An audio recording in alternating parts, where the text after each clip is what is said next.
Hey guys, welcome to government jobs Gyan YouTube channel. Guys, आज की इस वीडियो में हम बात करेंगे आरआरबी ग्रुप डी के new recruitment notification online form apply process के बारे में।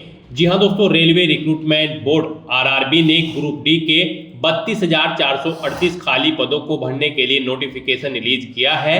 कैसे आप इस भर्ती के लिए अपने फॉर्म अप्लाई कर सकते हो बिना कोई मिस्टेक किए हुए, इसकी पूरी जानकारी हम आपको स्टेप बाय स्टेप रजिस्ट्रेशन से लेकर प्रिंट तक इस वीडियो में देंगे। बस आपको इस वीडियो को स्किप के बिना शुरू से लेकर एंड तक देखना है। उसके बाद वीडियो पसंद आए तो इसे लाइक और शेयर कर दें। चैनल पर नए हो तो इसे सब्सक्राइब कर लें। साथ ही हम यहाँ पर आपको बताएंगे कि इस भर्ती की लास्ट डेट के रिगार्डिंग क्या अपडेट निकल कर आई है। गाइस, यहाँ पर आपके पास अंतिम मौका है, जल्दी से आप अपने फॉर्म अप्लाई कर लें। पूरी जानकारी आपको इस वीडियो में दी जाएगी। यहाँ पर आपकी OTP problem, document upload problem और बाकी सब जो भी प्रॉब्लम फेस हो रही थी उन सभी का हल हो चुका है। आपको पूरी जानकारी इस वीडियो में मिल जाएगी। आपके प्रॉब्लम के सभी हल आपको इस वीडियो में मिल जाएंगे। बस आपको एंड तक हमारे साथ बने रहना है। साथ ही हम आपको ये भी बताएंगे कि कौन सी वो कॉमन मिस्टेक है जिसकी वजह से आपका एप्लीकेशन फॉर्म रिजेक्ट हो सकता है। आपको उस मिस्टेक को अवॉइड करते हुए अपना फॉर्म अप्लाई करना है। गाइस, यहाँ पर कैंडिडेट को जो ओटीपी प्रॉब्लम हो रही थी सर्वर की तरफ से, वो यहाँ पर अब खत्म हो चुकी है। अब यहाँ पर आपके फॉर्म भरे जा रहे हैं बिना किसी मिस्टेक के। तो बिना कोई वक्त गंवाए चलिए शुरू करते हैं। आपको इस वीडियो के डिस्क्रिप्शन बॉक्स में हमारी वेबसाइट ind-sarkari-naukri.in के इस पेज का लिंक मिल जाएगा। यहाँ पर आपको इस भर्ती के रिगार्डिंग सभी डिटेल्स प्रोवाइड कर दी गई है। रेलवे रिक्रूटमेंट बोर्ड आरआरबी ने ग्रुप डी के 32,438 खाली पदों को भरने के लिए नोटिफिकेशन रिलीज किया है। आप 22 फरवरी 2025 तक अपना फॉर्म अप्लाई कर सकते हो। यहाँ पर 6-7 दिन का समय आपके पास रह गया है, जल्दी से आप अपने फॉर्म अप्लाई कर गाइड, यहाँ पर 10वीं pass, ITI pass, national apprenticeship certificate holder candidate apply कर सकते हैं। ऑल इंडिया से आप ऑनलाइन अप्लाई कर सकते हो। अप्लाई करने के लिए आपको इस पेज को नीचे स्क्रॉल डाउन करके इंपोर्टेंट लिंक सेक्शन में आना है। ऑफिशियल नोटिफिकेशन पीडीएफ लिंक पर क्लिक करके इस भर्ती के नोटिफिकेशन को ओपन कर लेना है और इसमें से आपको पूरी डिटेल रीड कर लेनी है। गाइड, यहाँ से आप चेकआउट कर सकते हो। इस भर्ती पर आवेदन करने की लास्ट डेट 22 फरवरी 2025 है। मध्य रात्रि तक आप अप्लाई कर सकते हो। जल्दी से आप अपने फॉर्म अप्लाई कर ले। ज्यादा समय आपके पास नहीं रह गया है, केवल 6 या 7 दिन आपके पास यहाँ पर रह गए हैं। आप जल्द से जल्द अपना फॉर्म अप्लाई कर ले। तो इस नोटिफिकेशन में से सभी डिटेल्स रीड करने के बाद आपको अप्लाई करना है। अप्लाई करने के लिए भी आपको हमारी वेबसाइट के इसी पेज पर ही अप्लाई ऑनलाइन का लिंक दिया गया है। जैसे ही आप इस लिंक पर क्लिक करेंगे तो आपके सामने यहाँ पर आरआरबी का ये ऑफिशियल पोर्टल ओपन होगा। गाइड, यहाँ पर आपको अप्लाई की स्टेप पर अपना कर्सर लाना है। आपने पहले से अगर अकाउंट क्रिएट कर रखा है या फिर आपने आरआरबी की किसी भर्ती के लिए पहले भी अप्लाई कर रखा है तो आपको ऑलरेडी हैव एन अकाउंट इस ऑप्शन पर क्लिक करना है। उसके बाद आपके सामने इस तरह से इंटरफेस ओपन होगा। यहाँ पर आपको अपना मोबाइल नंबर या ईमेल एड्रेस एंटर करनी है। अपना पासवर्ड आपको एंटर करना है। ये I am not a robot इस चेकबॉक्स को ओके करना है और फिर आपको लॉगिन की टैब पर क्लिक करके अपने डैशबोर्ड में लॉगिन कर लेना है और फिर वहां से आपको अपना फॉर्म अप्लाई करना है।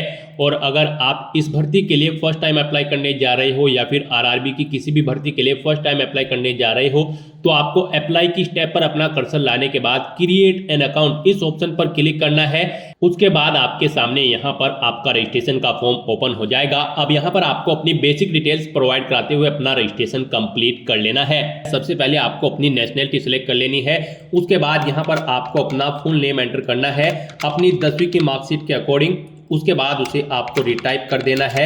जो नाम आपने पहले एंटर किया है उसे ही यहाँ पर सेम रिटाइप कर देना है। फिर आपसे पूछा गया है कि क्या आपने कभी अपना नाम चेंज किया है।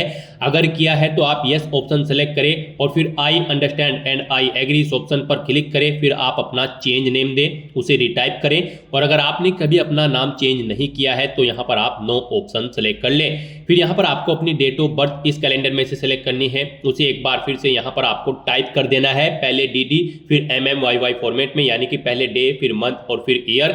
उसके बाद यहाँ पर आपको अपना जेंडर सेलेक्ट करना है। जेंडर को आपको रीसेलेक्ट करना है। आपको अपने फादर का नाम यहाँ पर एंटर करना है। फादर का नाम भी आपको फिर दोबारा से रिटाइप कर देना है। फिर आपको अपनी मदर का नाम यहाँ पर एंटर करना है, उसे भी रिटाइप कर देना है। उसके बाद यहाँ पर आपको अपनी कॉन्टैक्ट डिटेल प्रोवाइड करानी है।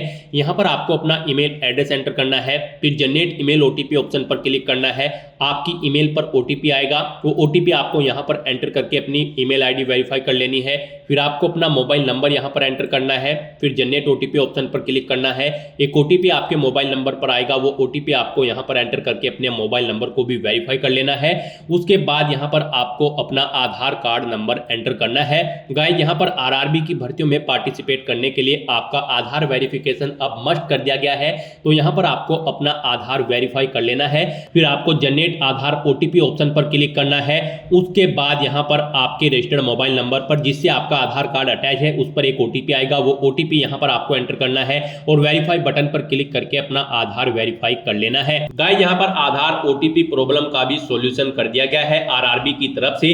अब यहाँ पर जब आप अपना आधार वेरीफाई कर रहे हैं तो जो प्रॉब्लम आपको ओटीपी में आ रही थी वो प्रॉब्लम अब यहाँ पर नहीं आ रही है। यहाँ पर सिंपली कैंडिडेट के मोबाइल नंबर पर ओटीपी आ रहे हैं और वो अपने आधार कार्ड यहाँ पर वेरीफाई कर रहे हैं। आरआरबी की तरफ से जो टेक्निकल इशू था आधार ओटीपी प्रॉब्लम का वो यहाँ पर सॉर्ट आउट कर दिया गया है, तो अब यहाँ पर आप अपना आधार वेरीफाई करके आसानी से अपना फॉर्म अप्लाई कर सकते हो। उसके बाद आपको इस चेकबॉक्स को ओके करना है। फिर यहाँ पर आपको अपना पासवर्ड क्रिएट करना है। पासवर्ड यहाँ पर आपका अल्फा न्यूमेरिक फॉर्मेट में होना चाहिए। मींस आपके पासवर्ड में कम से कम एक अपर केस कैरेक्टर, एक लोअर केस कैरेक्टर, एक इंटीजर नंबर और एक स्पेशल कैरेक्टर जैसे कि @ या फिर डॉलर होना चाहिए। तो इस फॉर्मेट में आपको अपना पासवर्ड क्रिएट करना है। वही पासवर्ड आपको यहाँ पर कंफर्म पासवर्ड फील्ड में एंटर करना है।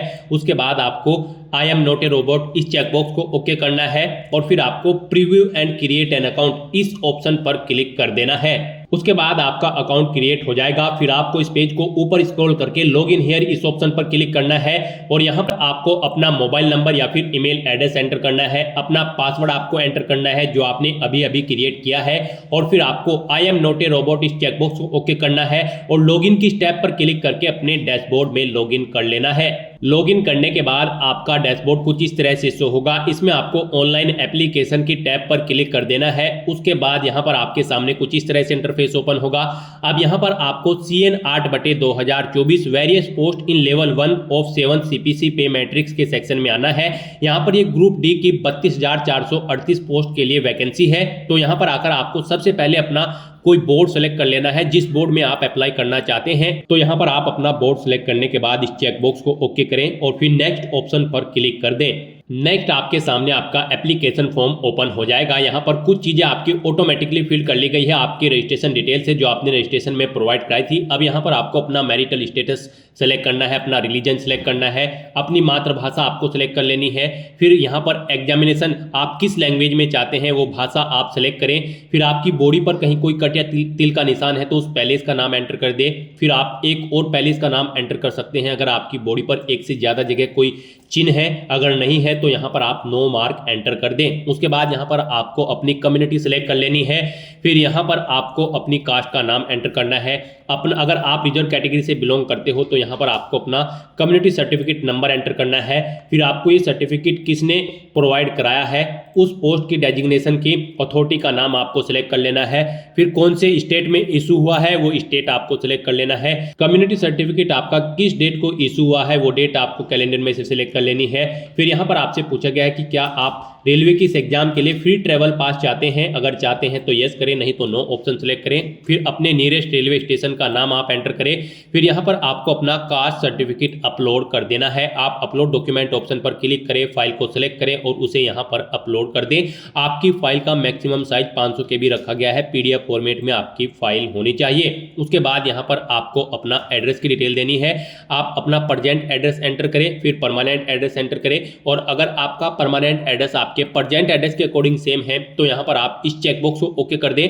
ऑटोमेटिकली आपका परमानेंट एड्रेस आपके प्रेजेंट एड्रेस के अकॉर्डिंग फिल हो जाएगा। इस तरह से अपनी सभी डिटेल्स फिल आउट करने के बाद अब आपको सेव के इस बटन पर क्लिक करना है। अपनी सभी डिटेल्स सेव कर देनी है और फिर आपको नेक्स्ट बटन पर क्लिक कर देना है। अब यहाँ पर आपको अपनी कुछ और डिटेल्स प्रोवाइड करानी है। यहाँ पर आपसे पूछा गया कि क्या आप एक सर्विसमैन हैं। अगर हैं तो यस ऑप्शन सेलेक्ट करें और फिर अपनी डिटेल्स यहाँ पर दे, जैसे कि आप किस में एक सर्विसमैन थे, आर्मी, नेवी या एयरफोर्स, अपनी रैंक एंटर करें। और अगर आप एक सर्विसमैन नहीं थे तो यहाँ पर आपको नो ऑप्शन सेलेक्ट करना है। उसके बाद आपसे पूछा गया कि क्या आप बेंचमार्क डिसेबिलिटी PWBD कैंडिडेट हैं। अगर है तो यस ऑप्शन सेलेक्ट करें और फिर अपनी डिसेबिलिटी की डिटेल यहाँ पर दे, डिसेबिलिटी की कैटेगरी सिलेक्ट करें, सब कैटेगरी सिलेक्ट करें, परसेंटेज ऑफ डिसेबिलिटी दे, नेचर ऑफ डिसेबिलिटी दे और PWBD सर्टिफिकेट नंबर यहाँ पर दें और आपको इशू कब हुआ था वो सर्टिफिकेट की डेट सेलेक्ट करें। और अगर आप यहाँ पर PWBD कैंडिडेट नहीं हैं तो यहाँ पर आपको नो ऑप्शन सेलेक्ट करना है। फिर आपसे पूछा गया कि क्या यहाँ पर आपकी राइटिंग एबिलिटी अफेक्टेड है, अगर है तो यस करें और फिर उसकी डिटेल दें, नहीं है तो आप नो ऑप्शन सेलेक्ट कर ले। उसके बाद आपसे पूछा गया कि क्या आप EBC सर्टिफिकेट होल्डर हैं, अगर हैं तो यस करें और फिर यहाँ पर आप उसकी डिटेल दें, नहीं है तो आप नो ऑप्शन सेलेक्ट कर लें। फिर आपसे पूछा गया कि क्या आप इंडियन रेलवे के एम्प्लॉय हैं, अगर हैं तो यस सेलेक्ट करें और फिर उसकी डिटेल दें, नहीं है तो आप नो ऑप्शन सेलेक्ट कर लें। फिर आपसे पूछा गया कि क्या आप करंट में एम्प्लॉय हैं, अगर हैं तो आप यहाँ पर ऑप्शन सेलेक्ट करें, सेंट्रल गवर्नमेंट के हैं, स्टेट गवर्नमेंट के फिर या फिर PSU के, अगर नहीं है तो आपको नॉट एप्लीकेबल ऑप्शन सेलेक्ट कर लेना है। उसके बाद यहाँ पर आपको अपनी ACT अप्रेंटिस की डिटेल प्रोवाइड करानी है। यहाँ पर क्या आपने अपना ACT अप्रेंटिस का कोर्स किया हुआ है, अगर किया हुआ है तो यहाँ पर आप यस ऑप्शन सेलेक्ट करें, उसकी डिटेल दें, नहीं किया है तो आप नो ऑप्शन सेलेक्ट कर लें। यस अगर आप सेलेक्ट करते हैं तो फिर यहाँ पर आपको ट्रेड का नाम सेलेक्ट करना है, ट्रेनिंग आपने कब से स्टार्ट की है वो डेट सेलेक्ट करें, कब तक की है वो डेट सेलेक्ट करें, इनके अकॉर्डिंग यहाँ पर आपकी ट्रेनिंग का ड्यूरेशन आ जाएगा। अपने ACT अप्रेंटिस का जो सर्टिफिकेट है उसका नंबर दें, फिर यहाँ पर सर्टिफिकेट की डेट आप सेलेक्ट करें, वो कब तक वैलिड है, कितने मार्क्स आपने ऑब्टेन किए हैं वो आप एंटर करें, फुल मार्क्स कितने थे यानी कि टोटल कितने मार्क्स थे जिसमें से आपने मार्क्स ऑब्टेन किए हैं वो यहाँ पर आप एंटर करें। और उसके बाद यहाँ पर आपको अपनी बैंक डिटेल प्रोवाइड करनी है, यहाँ पर आपकी फीस रिफंड होगी। गाइज यहाँ पर अगर आप अनरिजर्व OBC कैंडिडेट हैं तो यहाँ पर आपको 500 रुपये फीस जमा करानी होगी, 400 रुपये रिफंड कर दिए जाएंगे। SC ST PWD women candidate को 250 रुपये फीस जमा करानी होगी, पूरी की पूरी फीस उनकी यहाँ पर रिफंड कर दी जाएगी। तो यहाँ पर अब आपको अपनी बैंक डिटेल प्रोवाइड करानी है फीस रिफंड के लिए। यहाँ पर आप अपना अकाउंट होल्डर का नाम दे, फिर आप अपना बैंक अकाउंट नंबर एंटर करें, उसे कंफर्म कर ले, अपने बैंक का IFSC कोड एंटर करें और फिर यहाँ पर IFSC कोड के अकॉर्डिंग आपके बैंक का नाम और एड्रेस ऑटोमेटिकली यहाँ पर फिल हो जाएगा। इस तरह से अपनी सभी डिटेल्स फिल करने के बाद आपको सेव के इस बटन पर क्लिक करना है, अपनी सभी डिटेल्स सेव कर देनी है और फिर आपको नेक्स्ट ऑप्शन पर क्लिक कर देना है। नेक्स्ट यहाँ पर आपको अपनी एजुकेशनल क्वालिफिकेशन की डिटेल देनी है। गाइज RRB ग्रुप डी की इस भर्ती में पार्टिसिपेट करने के लिए आपका 10वीं क्लास पास आउट होना जरूरी है या फिर आपका ITI पास आउट होना जरूरी है या फिर इसके इक्विवेलेंट आपका नेशनल अप्रेंटिसशिप सर्टिफिकेट NAC जो कि ग्रांटेड हो NCVT से, वो किया होना जरूरी है इस भर्ती में पार्टिसिपेट करने के लिए। तो यहाँ पर आपको अपनी 10वीं क्लास की डिटेल सबसे पहले फिल करनी है। यहाँ पर आप मैट्रिकुलेशन SLC ऑप्शन सेलेक्ट करें, स्टेट सेलेक्ट करें, अपना डिस्ट्रिक्ट सेलेक्ट करें, बोर्ड का नाम दें, उसके बाद कब आपने पास आउट की है अपनी 10वीं क्लास वो डेट सेलेक्ट करें, अपना रोल नंबर एंटर करें और फिर यहाँ पर आप अपने 10वीं क्लास के सर्टिफिकेट का सीरियल नंबर एंटर कर दें। उसके बाद यहाँ पर आपको अपडेट किस बटन पर क्लिक करके अपनी डिटेल ये अपडेट कर देनी है, अगर आपने पहले से अपनी 10वीं क्लास की डिटेल यहाँ पर प्रोवाइड करा रखी है। नहीं तो यहाँ पर आप क्वालिफिकेशन में सिलेक्ट करके मैट्रिकुलेशन /SSLC सेम यही डिटेल प्रोवाइड करा सकते हो। और अगर आपने ITI भी कर रखी है तो आप ITI ऑप्शन सेलेक्ट करें और फिर आप ऐसे ही यहाँ पर अपनी ITI की डिटेल प्रोवाइड करा सकते हो। सबसे पहले यहाँ पर आपको ट्रेड सेलेक्ट करनी है, स्टेट सेलेक्ट करना है अपना, उसके बाद यहाँ पर आपको अपना डिस्ट्रिक्ट सेलेक्ट करना है, फिर यहाँ पर आपको इंस्टीट्यूट का नाम देना है जिससे आपने अपनी ITI कंप्लीट की है, कब पास आउट की है वो डेट सेलेक्ट करें, सर्टिफिकेट इशू आपको NCVT से हुआ है या फिर SCVT से ऑप्शन सेलेक्ट करें, फिर आप अपने सर्टिफिकेट का टाइप सेलेक्ट करें। उसके बाद यहाँ पर ऐड के इस बटन पर क्लिक करें, अपनी ITI की डिटेल्स आप ऐड कर दें। इस तरह से आपकी ITI की डिटेल ऐड हो जाएगी। और अगर आपने यहाँ पर NAC सर्टिफिकेट अप्रेंटिसशिप सर्टिफिकेट किया हुआ है तो यहाँ पर आप NAC ऑप्शन सेलेक्ट करें, फिर यहाँ पर आप अपनी ट्रेड सेलेक्ट करें, स्टेट सेलेक्ट करें, फिर आप अपना डिस्ट्रिक्ट सेलेक्ट करें। डिस्ट्रिक्ट सेलेक्ट करने के बाद यहाँ पर आप इंस्टीट्यूट का नाम दें जिससे आपने ये सर्टिफिकेट किया है, कब किया है वो डेट सेलेक्ट करें।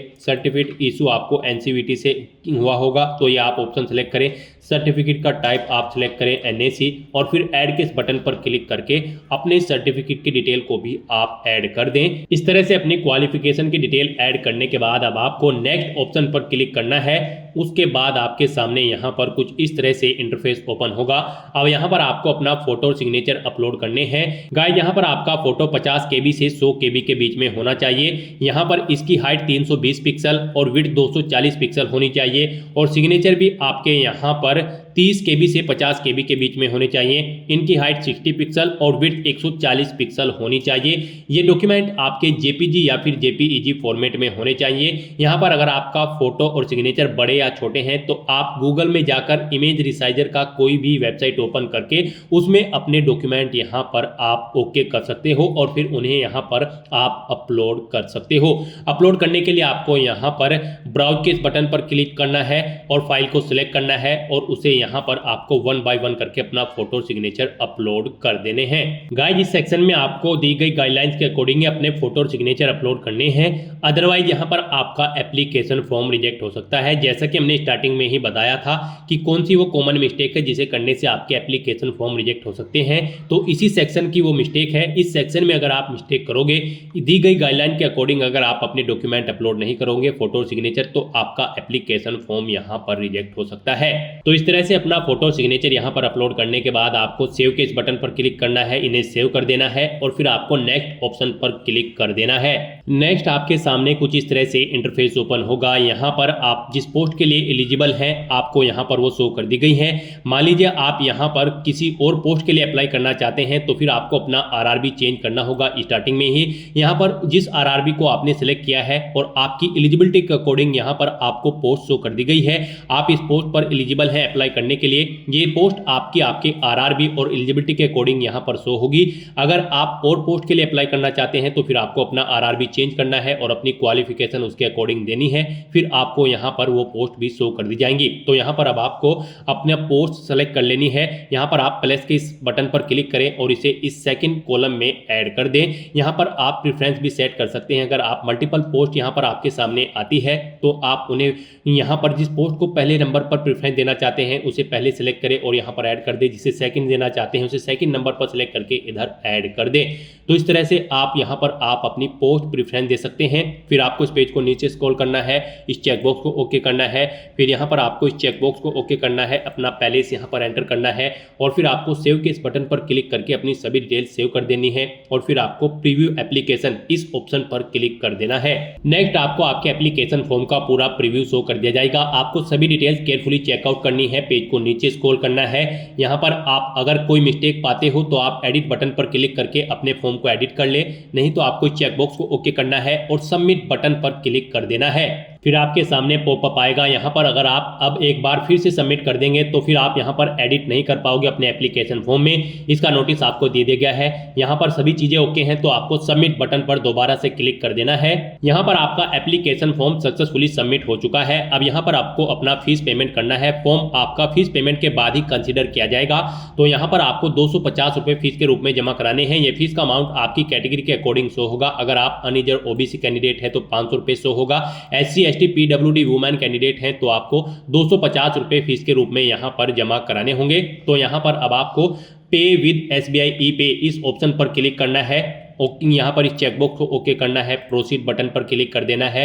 उसके बाद आपको फीस पेमेंट के इंटरफेस पर डायरेक्ट कर दिया जाएगा। गाइस यहाँ पर आप debit card, credit card, net banking या फिर UPI के थ्रू अपना फीस पेमेंट कर सकते हो। UPI ऑप्शन अगर आप सेलेक्ट करते हो तो फिर यहाँ पर आपके पास अगर अपनी UPI ID है तो आप एंटर करके अपना फीस पेमेंट कर दे। अगर नहीं है तो फिर आप UPI QR ऑप्शन पर क्लिक करें। यहाँ पर आपको आपका एक QR कोड प्रोवाइड कराया जाएगा, आप उसको स्कैन करके अपना फीस पेमेंट कर सकते हैं। फीस पेमेंट करने के बाद आपका फॉर्म कंसीडर हो जाएगा। उसके बाद आप अपने डैशबोर्ड में जाकर अपने फॉर्म का स्टेटस चेकआउट कर सकते हो और उसका एक हार्ड कॉपी प्रिंट आउट ले लें फ्यूचर यूज के लिए, फ्यूचर रेफरेंस के लिए। तो दोस्तों ऐसे आप RRB ग्रुप D 32,438 पोस्ट के लिए अपना फॉर्म अप्लाई कर सकते हो बिना कोई मिस्टेक किए हुए।